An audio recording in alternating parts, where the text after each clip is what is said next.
রয়েছে একটি সৌদি আরবের খেজুর বাগানে। তবে সৌদি আরব নয়, এটি বাংলাদেশের সাতক্ষীরার মৌতলা ইউনিয়নের নরহারকাটি গ্রামের সুকচান চাষির খেজুর বাগানে আমরা জানবো সৌদি আরবের খেজুর উৎপাদনের ভাবনাটা কিভাবে তার আসলো। জীবন জীবিকার তাগিদে এক সময় পাড়ি দিয়েছিলাম বিদেশে। 6 বছর পরবার জীবনে আমি সৌদি আরবে দেখেছি। যখন দেশে আসি অনলে এইরকম সাইজের 45 পিস বিসি আমি আনছিলাম টেস্ট স্বরূপ। দেশে এসে যখন আমি ওই বিসি অঙ্গুর গজাইছি, যখন চারা ফুটেছে, যখন চারা দিছি, চারা যখন কিছু বড় বড় হয়েছে, এই টাইমে আমার বড় ছেলে গেল বাহরাইন, ছোটজন গেল সৌদি আরব।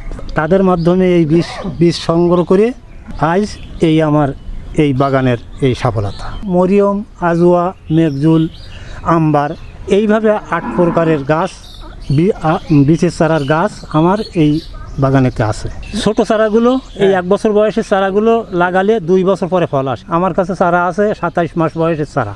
এই চারাগুলো এই মৌসুমে লাগাবে, এইটা আষাঢ় মাস চলে। সামনে আষাঢ় মাসে এক দুটো এরম কাঁদি দেখা যাবে। 4 বছর বয়স এই গাছটা। এই কাঁদির থেকে মোটে যদি না হয় তো অন্তত 2-4 কেজি খাজুর ঝরে পড়ে গেছে, কারণ ফেসবুক করে, ও ছবি তোলে এইভাবে।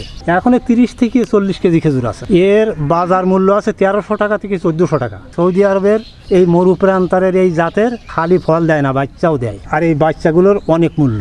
এই বাচ্চা কলম কেটে লাগালি, সেপারেট করে লাগালি, একটা বাচ্চা 15 থেকে 20 হাজার টাকা মূল্য। 5-7 লাখ টাকা খরচ করে বিদেশ যাব কেন? আমরা সেই 5-6 লাখ টাকা খরচ করি যদি নিজের দেশেই এইরকম ধরনের চাষ করি, সাফল্য অর্জন করতে পারলে আমাদের দেশীয়ভাবে আমাদের চাহিদা মেটবে, আমরা নিজেরাই স্বাবলম্বী হব, এটা আমার মনে হয়। সাতক্ষীরার মাটিতে যে সৌদির খেজুরের উৎপাদন কেমন হয় এবং এর থেকে কতটুকু সমৃদ্ধ হবে বাংলাদেশ, তা নিয়ে আমরা জানতে চাই কৃষি অফিসার মাসুদ রানার কাছে। যে আমাদের এই অঞ্চলে এই যে ফসলটা একটা নতুন ফসল, এই ফসলটা অবশ্যই আমাদের জন্য খুব ভালো হবে। আমরা এখান থেকে ভালো ফলন পাবো। সকল শ্রেণীর মানুষই এটা খুব সহজে অ্যাডপ্ট করবে বলে আমরা আশা করছি, এবং আমরাও খুব সহজে এটা সম্প্রসারণ কাজে আমরা খুব দ্রুততম সময়ের ভিতরে এগিয়ে যেতে পারবো বলে আমরা আশা করছি।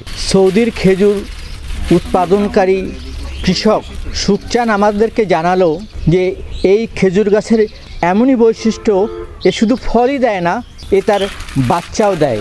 তার মানে এর শাখা প্রশাখা জন্মায়, যা থেকে আরও একাধিক গাছের জন্ম নেয়। সাতক্ষীরার কালীগঞ্জ উপজেলার মৌতলা ইউনিয়নের নরহারকাটি গ্রাম থেকে মমতাজ আহমেদ বাপি, সময় সংবাদ।